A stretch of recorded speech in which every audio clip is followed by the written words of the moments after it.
So hi guys, nandito tayo kay Kuya Pao, idol, yes!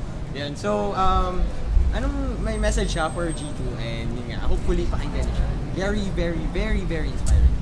Yes, again, I'm Paolo Havellana. Message ko para sa group G2, keep on dreaming, don't stop believing.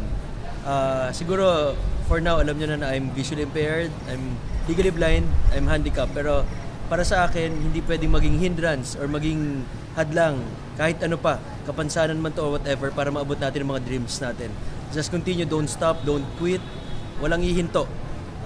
Wag nyo nang intayin, mabulag pa kayo para makita nyo kung ano nakita ko. Yan, power. Yes! Wow. Power. Thank you, Upline. Thank you, thank you. Thank you. God bless. God bless, God bless. Thank you. Thank you. Yeah, thank you. Thank you. Oy, Pao. Thank you. Pao, Thank you. thank you. Thank you, thank you. Inspiring, bulag. Pero mahataw.